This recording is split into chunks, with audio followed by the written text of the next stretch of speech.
சரி, எந்தெந்த விஷயத்துக்கெல்லாம் மனைவி தன்னை கொடுமை செய்வதாக கணவன் வந்துட்டு கம்ப்ளைண்ட் வந்து ரைஸ் பண்ண முடியும்? உங்களை கண்ட்ரோல் பண்ற மாதிரி பிஹேவியர் இருந்தாலோ, இல்ல பயமுறுத்துறாங்க, இல்ல மத்தவங்கள முன்னாடி உங்களை அசிங்கப்படுத்துறாங்க, பழக்கமா வந்து உங்க மேல பொய்யா அக்யூசேஷன்ஸ் வைக்கிறாங்க, இல்ல உங்களை அடிக்கிறது, திட்டுறது, உங்களை காயப்படுத்துறது, இல்ல உங்களுக்கு காயம் ஏற்படுற வகையில நடந்துக்கிறது, இல்ல காயம் ஏற்படுற வகையில ஏதாவது செயல்கள் செய்யறது, தேவையான அப்போ உங்களுக்கு கொடுக்க வேண்டிய பணத்தை கொடுக்காம இருக்கிறது, உங்களுக்கு வேலைக்கு போக விடாம உங்களை தடுக்கிறது. செக்ஷுவல் ஆஸ்பெக்ட்ல பாத்தீங்க அப்படின்னா மேரிட்டல் ரேப் பண்ணிட்டாங்க, அதாவது விருப்பம் இல்லாம தன்னை வன்புணர்வு செஞ்சுட்டாங்க அப்படிங்கிற மாதிரி உங்க மேல அக்யூசேஷன் வைக்கிறது, வற்புறுத்தி தான் உங்களை ஈடுபட வச்சாங்க அப்படிங்கிற மாதிரி உங்க மேல அக்யூசேஷன்ஸ் வைக்கிறது, உங்களை அவமானப்படுத்திக்கிட்டே இருக்கிறது, உங்களை ஏத்தி விட்டுக்கிட்டே இருக்கிறது, மத்தவங்களை முன்னாடி உங்களை ஒரு கோமாளியா காமிக்கிறது, இந்த மாதிரி உங்களை ஹர்ட் பண்ணிட்டே இருந்தாங்க, உங்களுக்கு அதனால கண்டினியூஸா நீங்க கஷ்டத்தை ஃபீல் பண்ணிட்டே இருந்தீங்க, மென்டலி பிசிக்கலி உங்களால எதுவுமே பண்ண முடியல, உங்க குழந்தைங்களோட லைஃபுக்கும் வந்து இது ப்ராப்ளம் வருது அப்படிங்கிற மாதிரி ஆஸ்பெக்ட்ஸ்ல எல்லாம் நடக்க சான்சஸ் இருக்கு. இந்த கிரவுண்ட்ஸ்ல எல்லாம் தன்னை கொடுமைப்படுத்துறாங்க அப்படின்னு சொல்லி ஒரு மனைவியும் சரி கணவனும் சரி வழக்கு தொடுக்க சான்சஸ் இருக்கு. ஆனா மெஜாரிட்டி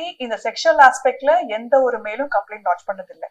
மத்த எல்லாமே வந்து எல்லாருக்குமே காமன் தான். இப்போ நான் சொன்ன புகார்களுக்கு நீங்க என்னென்னலாம் வந்து டாக்குமெண்ட்ஸோ இல்ல எவிடன்ஸ் சப்ஸ்டான்ஷியேட் பண்ணணும் அப்படின்னா, வீட்டு விஷயங்கள்ல மெஜாரிட்டி மெயில் கரஸ்பாண்டன்ஸ் இருக்காது, பட் பேசுறது மட்டும் தான். சோ நீங்க வீடியோ எடுக்கலாம், போட்டோ எடுக்கலாம், சிசிடிவி ஃபுட்டேஜஸ் இருந்துச்சுன்னா நீங்க ப்ரொடியூஸ் பண்ணலாம். இதை பார்த்த விட்னஸ் பக்கத்து வீட்டுக்காரங்க, அப்படி யாரா பக்கத்து வீட்டுக்காரங்க, ஃப்ரெண்ட்ஸ் இல்ல ஆபீஸ் கொலீக்ஸ் ரெகுலரா அதை விட்னஸ் பண்றாங்க அப்படின்னா நீங்க அவங்கள சாட்சியா கொண்டு வரலாம். மெடிக்கல் பிரிஸ்கிரிப்ஷன்ஸ் ஏதாவது நீங்க அதையும் காமிக்கலாம். வாட்ஸ்அப்போ, வாய்ஸ் மெசேஜோ, எஸ்எம்எஸ்ஓ இது மாதிரி என்ன இருந்தாலும் நீங்க சப்ஸ்டான்ஷியேட் பண்ணிக்க முடியும். இல்ல ரெகுலரா ஸ்டேஷனுக்கு போய் கம்ப்ளைண்ட் கொடுக்கறவங்க, முன்னாடி உங்களுக்கு லாட்ஜ் பண்ண கம்ப்ளைண்ட், அந்த மாதிரி அடிக்கடி போய் ஸ்டேஷன்ல கம்ப்ளைண்ட் கொடுத்துருவேன் பயமுறுத்துறவங்க, இல்ல கம்ப்ளைண்ட் கொடுத்துட்டு ரிட்டர்ன் வரவங்க, இது எல்லாமே வந்து ப்ரூஃப் தான்.